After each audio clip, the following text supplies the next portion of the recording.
Ratio. So ratio is a way of us looking at the makeup of a series of things.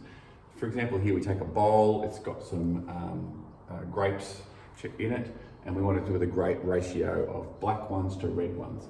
So there are 4 black ones, and we use the colon symbol here mathematically, and this means is to.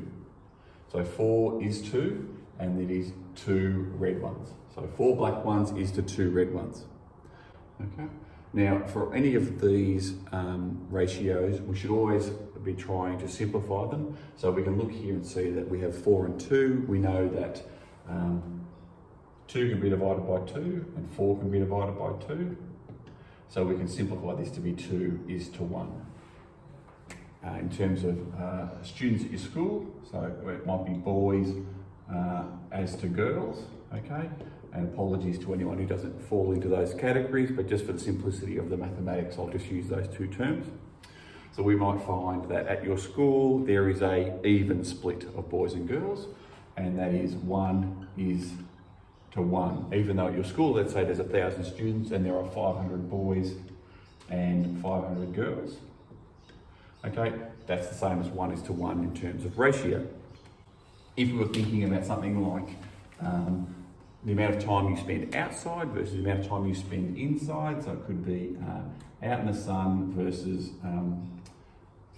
inside. Okay, and so you might spend 8 hours outside and you might spend 16 hours inside.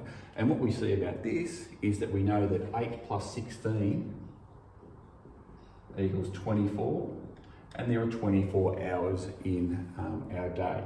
Anytime you're doing a ratio, the 2 numbers here should add up to the number of items that are in your particular collection as a starting point. If it's simplified, then that won't happen. Let's have a think about something like a bowl of mixed nuts. So you might have peanuts, and you might have, let's say, walnuts.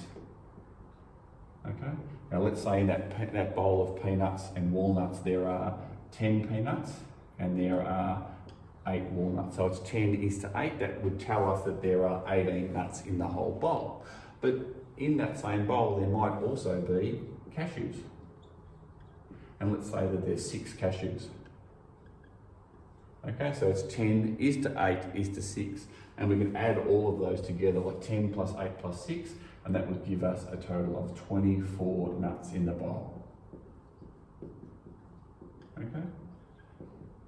We can use this information to work out some other things. So, for example, how many nuts are not peanuts? So that'd be the walnuts and the cashews. So we could say that there were 14 that are not peanuts. What ratio of peanuts to the rest of the nuts? So peanuts would be 10, and the rest of the nuts would be 14. Okay. So we can manipulate it in that way. Obviously, the thing with this is that all 3 of these numbers are even numbers, so we can divide in order to simplify this. So we can divide all those numbers by 2, so that will give us 5 is to 4 is to 3, okay, in its simplified form. Okay.